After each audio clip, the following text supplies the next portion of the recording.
So today we are looking at some bookish memes, hanging out, laughing.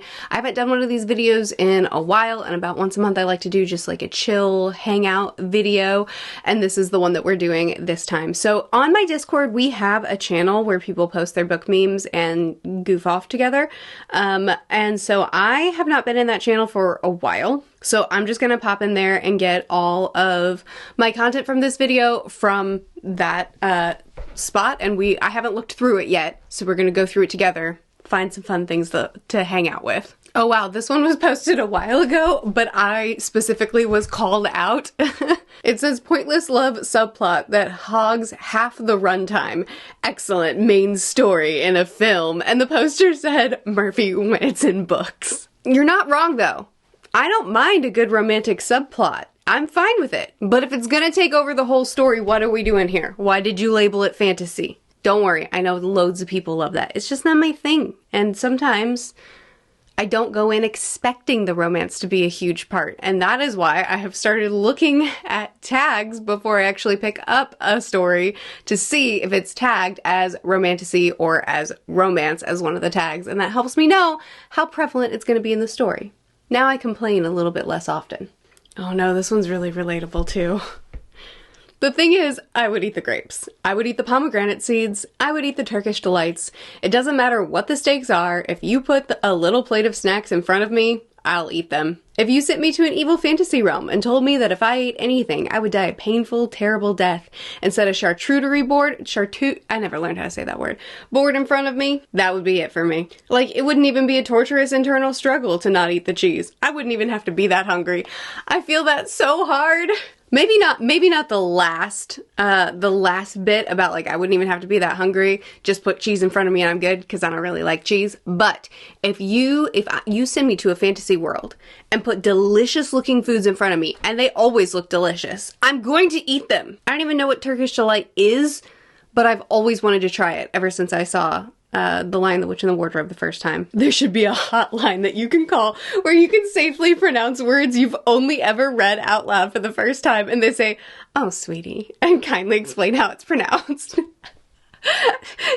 She reads right after admitting she doesn't know how to say charcuterie. Charcuterie. It's fine. I think on any given video where I review a fantasy book, half the comments are, "You pronounced that thing wrong." This one's just a cute little fall time image, and I love it. I wish I had a built-in flashlight, honestly. Or lantern, I suppose, would be more appropriate for this. I don't even buy books anymore.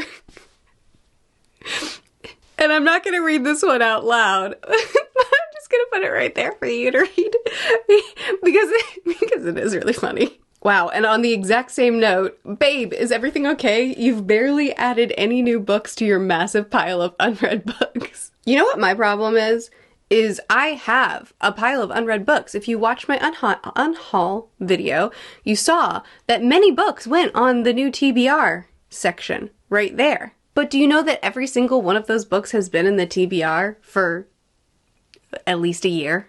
And when I was still purchasing books willy-nilly because it's fun, I was just adding to the list instead of taking anything really off. And now that I don't buy books anymore, and I still prefer physical reading, and I almost exclusively get from the library, or otherwise purchased cheaply digitally, I'm still not picking up those books. I've learned that just purchasing books willy-nilly is a bad plan, because after the initial excitement wears off, I don't return to them. It's a problem. It's a genuine problem, because I still don't want to get rid of those books, because I actually think I might get to them someday. They all look interesting to me, and yet, every month, I put other books on the TBR, and not those ones. Oh, fun! We get a Calvin scale! We did a Calvin scale! Okay, I am... I love number 4. Okay, I would say that at any given moment, I am a 2 or a 7.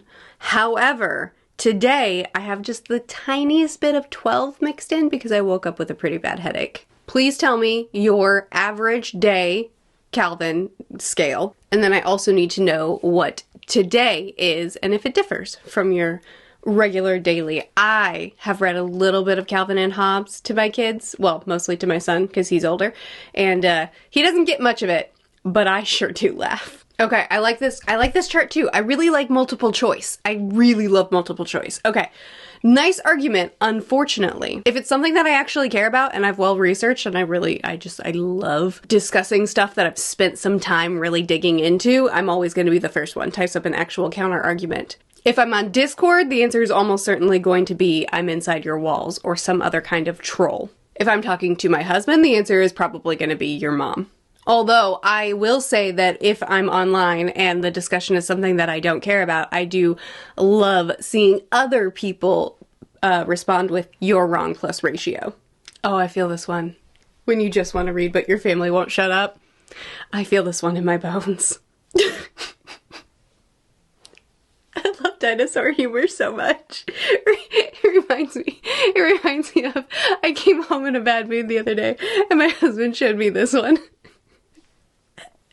It's just so stupid. Okay, this meme is great because it's two things that I love. One, donuts, and two, calling me out for starting too many books and not finishing them. This is such a relatable thing when you're in a reading slump where you want to read all the things, but you can't make yourself finish anything. You read the first chapter and you're like, this is amazing! And then you read the first chapter of the next thing. It's like, for me, a reading slump isn't, I don't want to read, it's I don't want to finish anything. Honestly, if I didn't have a YouTube channel, I would probably finish very few books.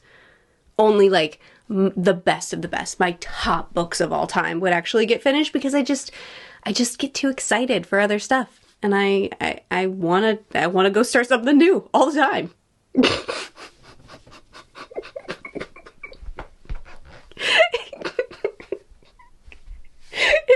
It's such an old joke, but it's still funny. Where's Professor Dumbledore? No idea, but I know how to find him. Really? How? Minus 10 points for Griffin. 150 points for Gryffindor! There he is. The image they used for Dumbledore.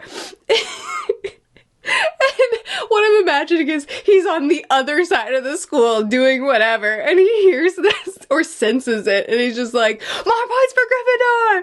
I feel like it would be funnier if it was first year images, but oh man.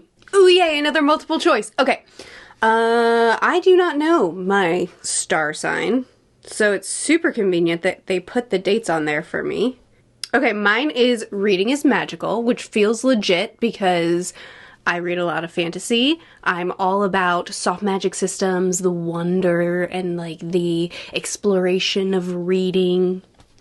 And I'm stuck between it's not hoarding if it's books, which is funny because I just unhauled a ton of books and have stopped purchasing books, and all my books are smut, which is funny because I kicked off this video complaining about too much romance. So it kind of got me right. It looks like I just barely dodged two that would not fit for me at all. Let's see what these others are. I'm gonna see if there's anything that fits me better though. I think the only one that might fit me better is the one December 22 to January 19, the crocodile one. So many books, so little time, because I never feel like there's enough time to read all that I want to read, and I have to pick and choose what I read rather than, you know, there's a lot more books that I would be reading if I had more time. But a lot of these are like antisocial, which I'm definitely not an introvert. I'm very extroverted. Or about reading as an addiction, which I do actually think that those ones would fit me as well. Now you have to edit your comment from the Calvin and Hobbes one, and you have to tell me which one of these fit you as well. Or if yours actually fits you. Oh, it's me! You can tell someone grew up reading because they know so many words and they pronounce them all wrong. That's me! Constantly! Ooh, okay, I get to take a test. Ready? Do you have money? I'll say yes. Tolkien books. Okay, yeah. Seems like a good use of my money. I already have several, but seems like a good use. The other options are no, do you have a job, which will lead you to Tolkien books. One of the questions is, do you have a soul? And answering no leads you to liar, which brings you back down to asking again, do you have a soul? And then also, do you have money? There's yes, no, and then there's the answer not for Tolkien books, which leads you to blasphemy and then takes you to Tolkien books. I love it. Oh, there's also the question, do you have, if you answer no to do you have a job, there's do you have possessions? Yes. Sell them, and then it points you to Tolkien books. Okay, I'm gonna end the video on this, which I think 90% of people are not gonna find funny, but cracked me up. I think it's the combination of the serious face with the ridiculous action and just knowing how serious this scene is. With the answer, it cannot be. It just got me. Oh no, I scrolled up and I found one more. Okay, last one. You know you can't read. It's the Silmarillion. You get credit for trying. This has been a very Lord of the Rings video. I didn't mean it to be so, but there's no helping it. Wait, this meme looks good too. Never mind, it wasn't good and you're never gonna see it. Okay, thank you for watching this video with me. I hope you enjoyed it. I hope you enjoyed a more chill video. Please do chat with me more in the comments. Tell me what your favorite memes were. I'll see you again soon. Bye.